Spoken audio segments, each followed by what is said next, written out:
Welcome to K Times News బులెటిన్ల ముందుగా headlines. దుబాయ్లో సీఎం రేవంత్ రెడ్డి జన్మదిన సంబరాలు. ఏలూరు పోలీసులను అభినందించిన ముఖ్యమంత్రి చంద్రబాబు. పట్టాలు తప్పిన సికింద్రాబాద్ షాలిమార్ ఎక్స్ప్రెస్.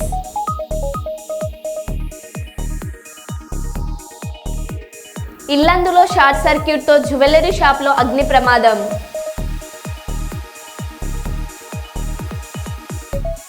మెట్ల మీద నుంచి జారిపడిన విజయ్ దేవరకొండ.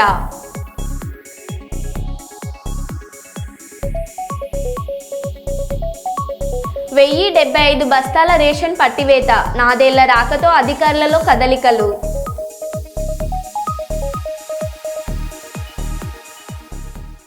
ఇక వివరాల్లోకి వెళ్తే, హౌస్ లిస్టింగ్ పూర్తి చేసుకొని నేటి నుంచి ఇంటింటి సర్వే ప్రారంభమవుతున్న నేపథ్యంలో కలెక్టర్లు, ఎమ్యూనరేటర్లు పగడ్బందీగా నమోదులు చేయాలని ఉప ముఖ్యమంత్రి బట్టి విక్రమార్క మల్లు తెలిపారు. శనివారం నుండి ప్రారంభమైన సామాజిక, ఆర్థిక, విద్యా, ఉపాధి, రాజకీయ మరియు కుల సమగ్ర సర్వే ఇంటింటి కుటుంబ సర్వేపై సిఎస్ శాంతకుమారి, ప్రధాన కార్యదర్శి సందీప్ కుమార్ సుల్తానియాలతో కలిసి జిల్లా కలెక్టర్లతో వీడియో కాన్ఫరెన్స్ నిర్వహించారు. ఈ సందర్భంగా ఉప ముఖ్యమంత్రి మాట్లాడుతూ, శనివారం నుంచి ఇంటింటి సర్వే ప్రారంభమవుతున్న నేపథ్యంలో ప్రజలకు అనేక సందేహాలు వస్తుంటాయని, నివృత్తి చేస్తూ ముందుకు సాగాలని సూచించారు. ఎలాంటి సందేహాలున్నా ఎన్యూమరేటర్లు కలెక్టర్లకి దృష్టికి తేవాలని పేర్కొన్నారు.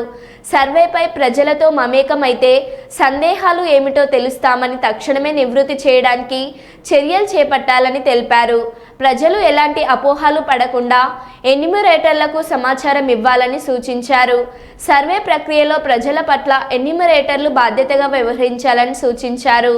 మంత్రులు, ఎమ్మెల్యేలు సర్వేలో భాగస్వాములు అయ్యేలా ఆహ్వానించాలని తెలిపారు. We will be benefited if you can give us guidance about the further steps in the ongoing exercise. Thank you, sir. ముందుగా అధికార యంత్రాంగం మొత్తాన్ని చీఫ్ సెక్రటరీ గారి దగ్గర నుంచి మొదలు పెడితే అప్ టు ఎన్యూమరేటర్స్ వరకు అందరినీ కూడా నేను అభినందిస్తా ఉన్నాను.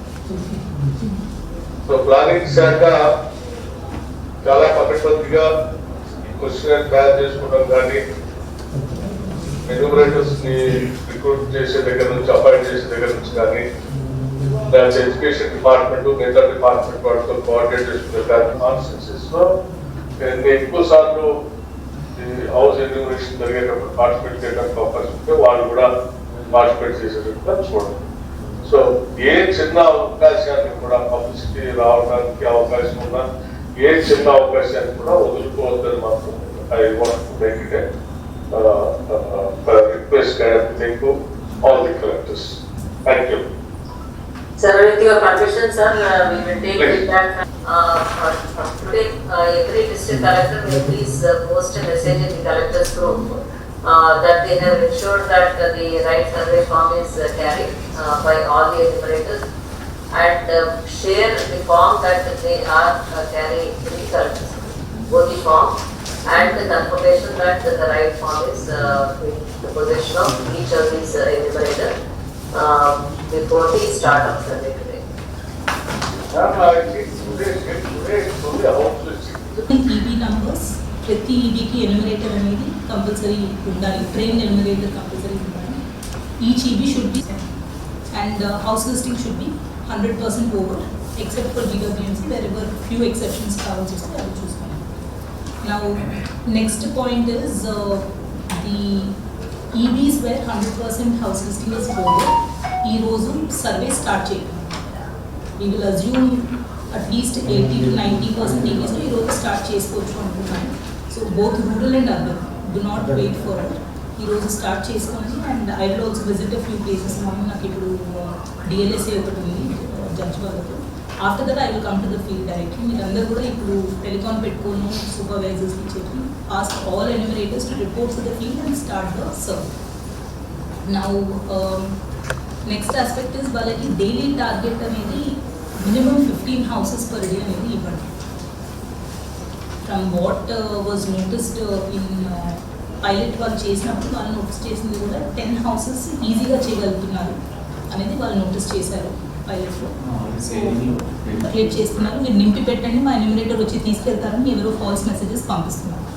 వాళ్ళు ఎట్టి పరిస్థితుల్లో ఎవరి నుంచి కూడా ఫిల్డ్ ఫామ్ అనేది తీసుకోవటానికి లేదు, వాళ్ళే కూర్చొని ఫిల్ చేయాలి. This we are saying mainly because of 2 things. ఒకటి, ఆ ఫామ్ కరెక్ట్ వాళ్ళు ఫిల్ చేసి ఇస్తున్న ఫామ్ ఫార్మాట్ కరెక్ట్ కాదో మనకి తెలియదు. సెకండ్, వాళ్ళు ఎంటర్ చేసే కోడ్స్ కూడా ఎవరేమి ఎంటర్ చేశారో తెలియదు. సో ఎట్టి పరిస్థితుల్లో they will only sit in that house and write and fill the form. Bulk కూడా ఎక్కడి నుంచి యాక్సెప్ట్ చేసే శక్తి లేదు. They cannot delegate, they cannot receive and bulk, అది కూడా లేదు. వాళ్ళు ఎవరికో చెప్పేసి వాళ్ళతో నింపించుకొని మళ్ళీ మొత్తం బల్క్ తీసుకునేది ఇట్లాంటివి ఎక్కడైనా జరిగితే మాత్రం strict action will be taken on the enumerator and the supervisor. Bhadrakali చెరువు పూడిక తీసే పనులను అడ్డుకున్న మత్స్యకారులు తమకు ప్రత్యామ్నాయం చూపిన తర్వాతే చెరువులో నీటిని తొలగించాలని మత్స్యకారులు ఆందోళన చేపట్టారు. మత్స్యకారులకు ఎలాంటి నష్టం కలగకుండా అన్ని విధాలా ఆదుకుంటామని 6 నెలల్లో పూడిక అతీత పనులు పూర్తి చేసి చెరువును యథావిధిగా కాకతీయ కెనాల్ ద్వారా నీటిని నింపుతామని మత్స్యకారులు ఎలాంటి ఆందోళన చెందాల్సిన అవసరం లేదని నీటిపారుదలతో పాటు మత్స్యశాఖ అధికారులు తెలిపారు. చెరువులో చేపలు పట్టడమే తనకు జీవనాధారం అని, ఇప్పుడు అధికారులు చెరువులోని నీటి మొత్తం దిగువకు తరలించి నీటిని ఖాళీ చేస్తే చేపలన్నీ దిగువకు పోతాయని, అప్పుడు తాము తీవ్రంగా నష్టపోతామని మత్స్యకారులు ఆవేదన వ్యక్తం చేస్తున్నారు.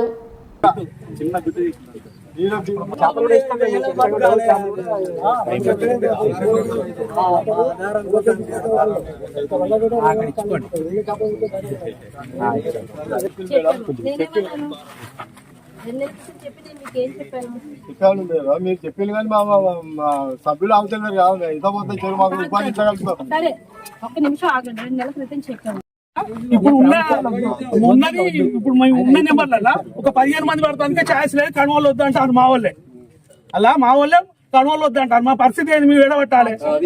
ఇప్పుడు మాకు సొసైటీలో పోసే పిల్లలు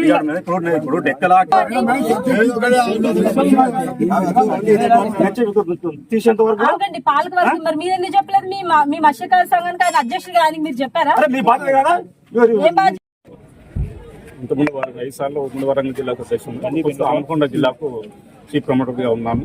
ఈరోజు ఏదో భద్రకాళి చెరువు చెంపడానికి వీరు ప్రభుత్వం నిర్ణయం తీసుకోవడం జరిగిందో దీన్ని మేము వ్యతిరేకించడం లేదు. కానీ కాకపోతే ఏంటంటే దీనిపై చెరువు పైన దాదాపు 450 మంది కుటుంబాలు జీవనోపాధి కోల్పోయేటువంటి పరిస్థితి ఉన్నది. కాబట్టి మరి సడన్ గా నిర్ణయం తీసుకోవడం వలన వాళ్ళ అందులో ఉన్నటువంటి చేపలన్నీ కూడా పోయేటువంటి ఆస్కారం ఉంది. కాబట్టి మరి వాళ్ళకు జీవనోపాధి కల్పించవలసిన అవసరం ప్రభుత్వం పైన ఉంది.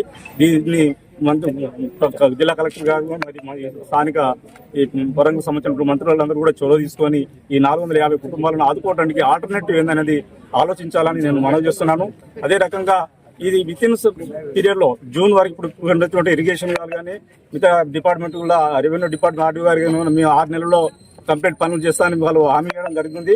ఆ హామీని తప్పనిసరిగా నిలబెట్టుకోవాలి. ఎందుకంటే ఈ ఇయర్ ఉపాధి కోల్పోవడం జరుగుతుంది, నెక్స్ట్ ఇయర్ కూడా ఉపాధి కోల్పోయేటువంటి ఆస్కారం ఉంది. కాబట్టి మరి పనులు వేగవంతం కాకున్నట్టయితే మళ్ళా వాళ్ళు ఇంకో సంవత్సరం కూడా జీవనోపాధి కోల్పోయేటువంటి ఆస్కారం ఉంది. కాబట్టి మరి ప్రభుత్వం దీన్ని సానుకూలంగా ఆలోచించి దీనికి ఒక నిర్ణయం తీసుకొని విత్ ఇన్ జూన్ వరకు మళ్ళీ పనులు పూర్తి చేసి మళ్ళీ మత్స్యకారులను ఆర్థికంగా ఆదుకోవడం వాళ్ళ జీవనోపాధి కల్పించాలని మేము కోరుతున్నాం. అదే రకంగా మరి ఇప్పుడు సడన్ గా ఇక్కడ నీళ్లు చంపుకోవడం జరుగుతుంది. కాకపోతే 1 మంత్ ఇంకా టైం ఇచ్చినట్టయితే కొంత ఇక్కడ వీళ్ళు చేపలు పట్టుకోవడానికి ఆస్కారం ఉన్నట్టు చేపలు పట్టుకోవడానికి ఆస్కారం ఉంది. కాబట్టి ఇంకోటి ఈ చేపలు సడన్ గా తెంపినట్లయితే ఈ చేపలను కూడా వెళ్ళిపోతాయి. కాబట్టి మొన్ననే జరిగినటువంటి మత్తడి వలన చాలా చేపలు వెళ్ళిపోవడం జరిగింది.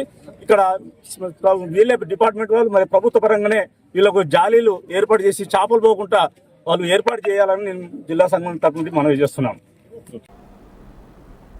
తెలంగాణ సీఎం రేవంత్ రెడ్డి జన్మదినం సందర్భంగా కొండా దంపతుల ఆదేశాల మేరకు కాంగ్రెస్ నాయకులు గోపాల్ నవీన్ రాజ్ ఆధ్వర్యంలో కేక్ కట్ చేసి సీఎం రేవంత్ రెడ్డికి శుభాకాంక్షలు కాంగ్రెస్ శ్రేణులు తెలిపారు. హ్యాపీ బర్త్డే రేవంత్ అన్న అన్నారు. దుబాయ్లో తెలంగాణ సీఎం రేవంత్ రెడ్డి గారి బర్త్డే జరుపుకోవడం చాలా ఆనందంగా ఉందని, వారు నిండు నూరేళ్లు ఆయుర ఆరోగ్యాలతో సుఖ సంతోషాలతో శక్తివంతంగా పరిపాలిస్తూ ప్రజానాయకుడిగా ప్రజల గుండెల్లో చిరస్థాయిలో ఉండాలని దేవుణ్ణి ప్రార్థిస్తున్నానని కాంగ్రెస్ నాయకులు గోపాల్ నవీన్ రాజ్ తెలిపారు. ఈ కార్యక్రమంలో తోట వేణుమాధవ్, కంకల సదానందం, ఆవులవల్ల రాజ్కుమార్, కోడం శివ, డోలి చిన్ని శ్రీనివాస్, సతీష్ దుబాయ్, సత్య దుబాయ్ పొట్టి తదితరులు పాల్గొన్నారు. జెండా మరవబోదు నిన్ని గంట జై జై మా రేవంత్ అన్న గన్నది మన తెలంగాణ మూడు రంగుల జెండా బట్టి సింగమోలే కదిలినాడు ఒక్కరో కాంగ్రెస్ సూర్యుడు మన రేవంత్ అన్న నిక్కడేసి ఎదిగే మునగాడు.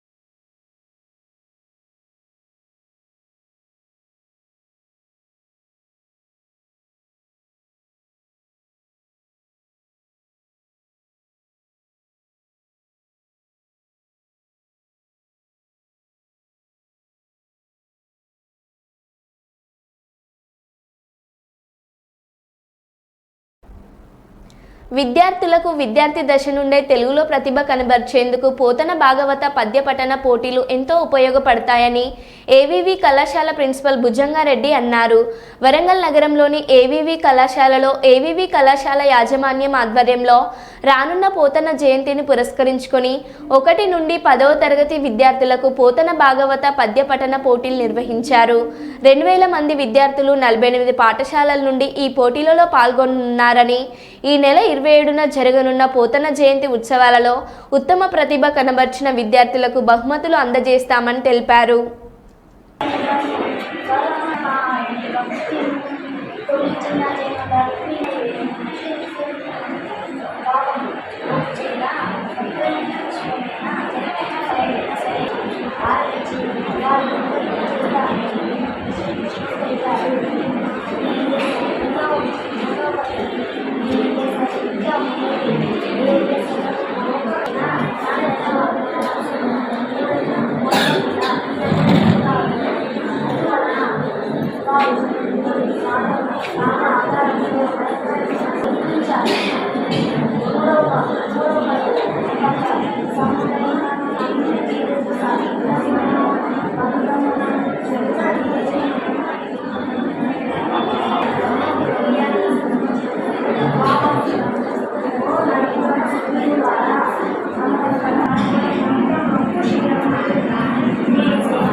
ఏవీవీ సంస్థల ఆధ్వర్యంలో పట్ల మేము ప్రతి సంవత్సరం పోతన జయంతి ఉత్సవాలను నిర్వహించుకుంటున్నాం. అందులో భాగంగా ఈ సంవత్సరం నవంబర్ 27 నాడు పోతన జయంతి ఉత్సవాలని చాలా ఘనంగా నిర్వహించుకునే క్రమంలో మేము విద్యార్థులకి 1st క్లాస్ నుండి 10th క్లాస్ వరకు విద్యార్థులకి పోతన భాగవతం మీద పద్యపఠన పోటీలను నిర్వహించుకోవడం జరుగుతుంది. సో అందులో భాగంగా ఈరోజు ప్రిలిమినరీ అంటే ప్రాథమికమైనటువంటి పోటీలో వివిధ స్కూళ్ళ నుండి మేము కొన్ని పద్యాలు ఇచ్చి 1వ తరగతి నుండి 5వ తరగతి వరకు 2 పద్యాలు మరియు తాత్పర్యాలు, 6, 7వ తరగతికి 3 పద్యాలు మరియు తాత్పర్యాలు, 8 నుండి 10 వరకు 5 పద్యాలు మరియు తాత్పర్యాలు ఉచ్చారణ దోషం లేకుండా వాళ్ళు చెప్పడము, దాంతో పాటుగా భావాన్ని చాలా సక్రమంగా చెప్పినటువంటి వాళ్ళందరికీ మేము ప్రతి ఒక్కరికి ప్రైజెస్ ఇద్దామని మేము పిలవడంతో ఈరోజు 48 విద్యా సంస్థల నుండి వరంగల్ పరిసర ప్రాంతాల నుండి ఈరోజు పోటీలకు రావడం జరిగింది.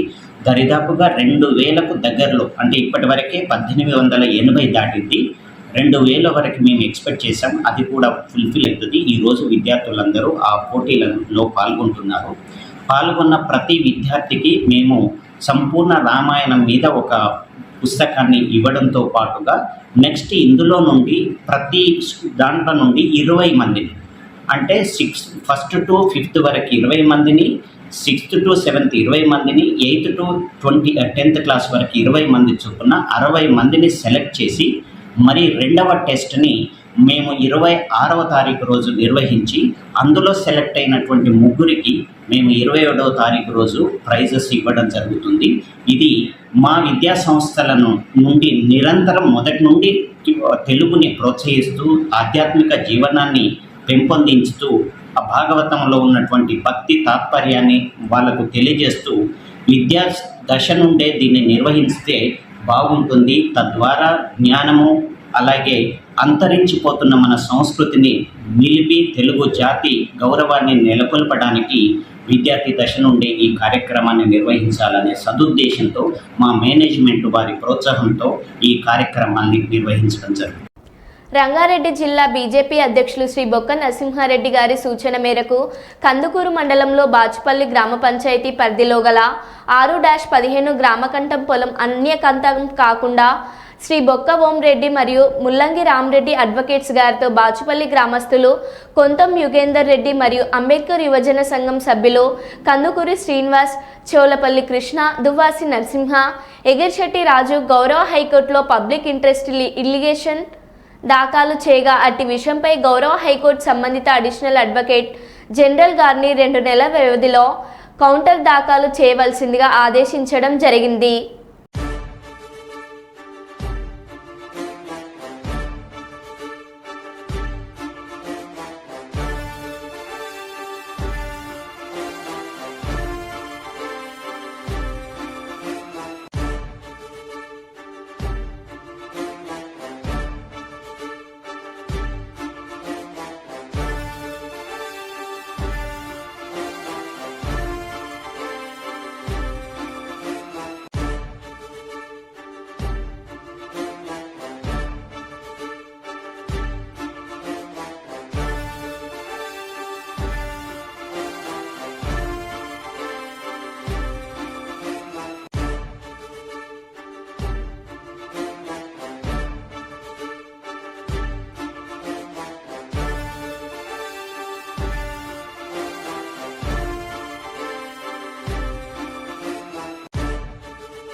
చూస్తున్నట్టుగా పోతా ఉన్నారు, నడుస్తూ ఉన్నాయి.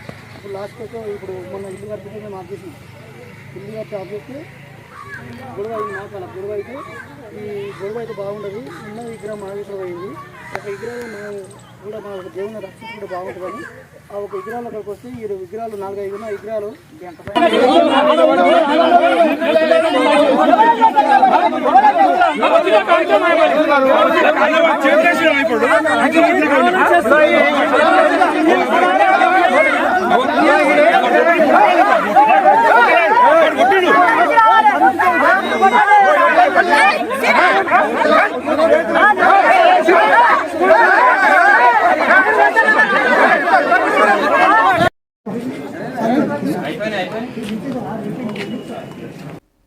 గత 10 సంవత్సరాలుగా తెలంగాణ రాష్ట్రం దోపిడీకి గురైందని, ముఖ్యంగా సింగరేణి అప్పటి బీఆర్ఎస్ ప్రభుత్వం ఏటీఎంలు వాడుకొని ఆర్థిక లావాదేవీలకు ప్రయత్నం చేసిందని రాష్ట్ర ముఖ్యమంత్రిగా బాధ్యతలు తీసుకున్న తర్వాత సింగరేణిపై ప్రత్యేక శ్రద్ధ చూపెడితే సింగరేణి పునరావృద్ధికి కృషి చేస్తున్నారని Singareni coal mines labour union కేంద్ర కమిటీ చీఫ్ ఆర్గనైజింగ్ కార్యదర్శి ఐఎన్టీయూసీ జిల్లా అధ్యక్షుడు రామశెట్టి నరేందర్ తెలిపారు.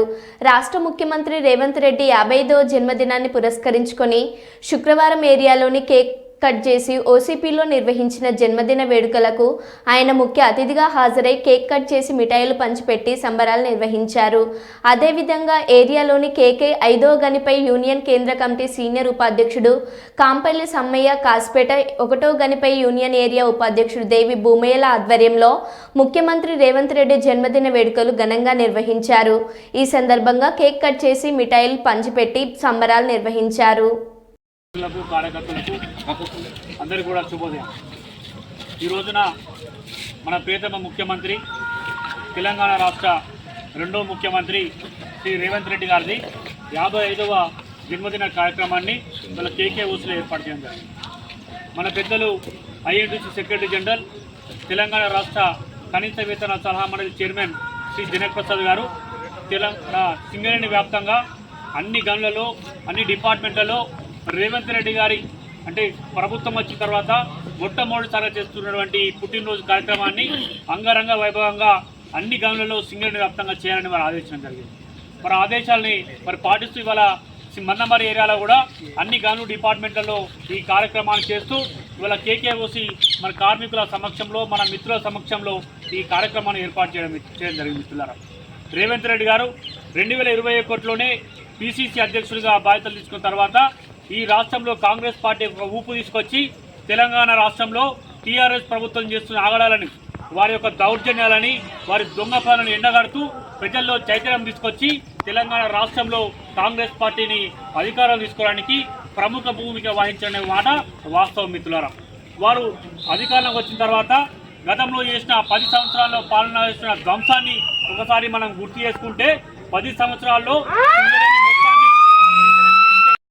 సింగరేణి జీతాల కోసం కూడా వెతుకులాడే పరిస్థితిని ఆనాటి ప్రభుత్వం తీసుకొస్తే మరి రేవంత్ రెడ్డి గారి నాయకత్వంలో కాంగ్రెస్ పార్టీ అధికారం వచ్చిన తర్వాత ముఖ్యంగా ప్రైవేటీకరణ వ్యతిరేకంగా ఈ మోడీ నాయకత్వంలో బీజేపీ ప్రభుత్వం 3వసారి అధికారం వచ్చిన తర్వాత సింగరేణి ఎట్టి పరిస్థితుల్లో ప్రైవేటీకరణ చేయాలని ఒక కంకణం కట్టుకుని వారి ప్రయత్నం చేస్తూ ఉంటే వారిని అడ్డుకొని మరి ఒక రాష్ట్ర ముఖ్యమంత్రి హోదాలో కాంగ్రెస్ పార్టీ ముఖ్యమంత్రి అనే భేషజాలను కూడా పక్క పెట్టి బీజేపీ నాయకుడిని ఈ దేశ ప్రధానమంత్రి బీజేపీ పార్టీకి చెందిన వ్యక్తి అయినప్పటికీ కూడా వారిని స్వయంగా కలిసి సింగరేణి బ్లాక్లను సింగరేణికే ఇవ్వాలని అడిగిన విషయాన్ని మీకు గుర్తు చేస్తాం. మిత్రులారా, మరి బట్టి విక్రమార్క గారు రేవంత్ రెడ్డి గారి ఆదేశానుసారం వెల్లంపాడలో మరి సింగరేణి బ్లాక్లను సింగరేణికే ఇవ్వాలని కేంద్ర మంత్రి సమక్షంలో మన సింగరేణి నిరసన గలాన్ని మన కార్మికుల పక్షాన్ని వినిపించిన విషయాన్ని మీకు గుర్తు చేస్తున్నాం. మిత్రులారా, 9E బ్లాక్ విషయంలో మరి గత 10 సంవత్సరాలు ఏనాడు కూడా 9E బ్లాక్ ప్రారంభానికి ఆనాటి ప్రభుత్వం చొరవ తీసుకోకపోతే బట్టి ముఖ్యమంత్రి గారు రేవంత్ రెడ్డి గారి ఆదేశానుసారం తను స్వయంగా వెళ్ళి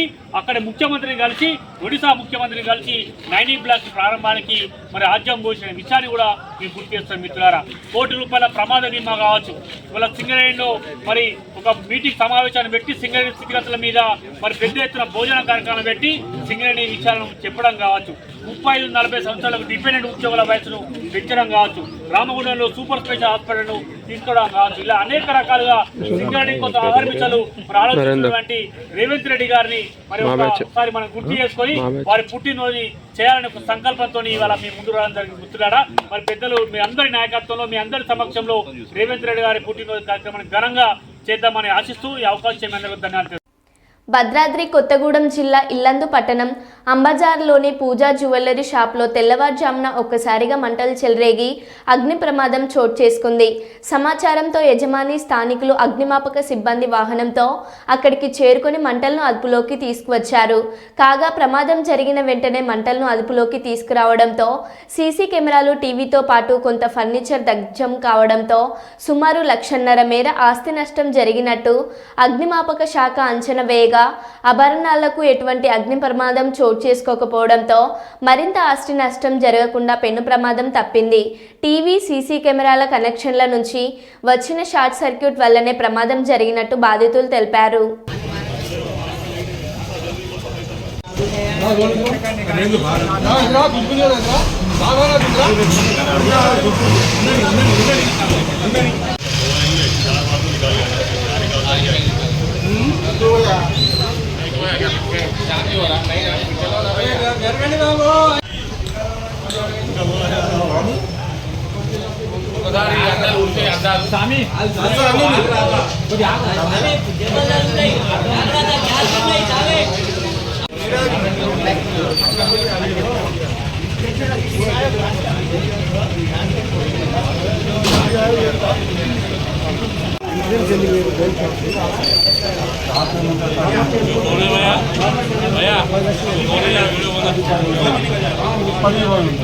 ఫర్నిచర్ డ్యామేజ్, కొద్దిగా సీలింగ్ అయితే డ్యామేజ్ అయింది. అది మరి ఏం ప్రాబ్లం లేదు. వైరింగ్ ఎలక్ట్రిక్ వైరింగ్ వల్ల ప్రాబ్లం జరిగింది. అది ఎలక్ట్రిక్ రిపేరింగ్, చిన్న రిపేర్స్ ఉంటాయి, అవన్నీ చేయడం జరిగింది. TV camera, CC camera short circuit వల్ల కొద్దిగా ఫైర్ షార్ట్ సర్క్యూట్ అవ్వడం జరిగింది. దానివల్ల ఫర్నిచరు, గ్లాసెస్, కొద్దిగా సీలింగు అవన్నీ కొద్దిగా డ్యామేజ్ అయ్యాయి. దాని మీద పెద్ద నష్టం సంభవించదు. అదృష్టం చాలా కొద్దిగా ఫైర్ ఇంజన్ వాళ్ళు వచ్చి ఫైర్ని పొగను కంట్రోల్ చేశారు. దాని తదుపరి కార్యాలు అది ఏముందో మేము చూసి థ్యాంక్ యూ. వచ్చిండు మేము స్పాట్లోనే వచ్చినాం. తర్వాత లక్షన్నర డ్యామేజ్ అయింది. పూజలు జ్యువెలరీస్ CO2 పెట్టి ఆడుతున్నాం. తర్వాత వాటర్ కొట్టాల్సిన అవసరం లేదు. మేము అమ్మటే వచ్చి ఈ మంటలను అర్థం చేయడం జరిగింది. సుమారు ఎంత నష్టం వచ్చింది? లక్షన్నర. బంగారానికి ఏం హాని జరగలేదు. బంగారం ఏం కాదు, మొత్తం సేఫ్గా ఉంది. బంగారానికి ఏం హాని జరగలేదు. లక్షన్నర దేనికి లాస్ వచ్చింది? కాలింది. తర్వాత సీలింగ్ ఒకటి, తర్వాత ఇది DVR CC ఫుటేజ్ 5-3 కాదు, 1,00,000 దాకా ఉంటుంది. ఏసీ కూడా ఏసీకి ఏం డ్యామేజ్ కాదు, వస్తువులకి డ్యామేజ్ కాదు, బంగారానికి ఎటువంటి హాని కాదు. మరో బులెటిన్లో మళ్ళీ కలుద్దాం. Stay tune.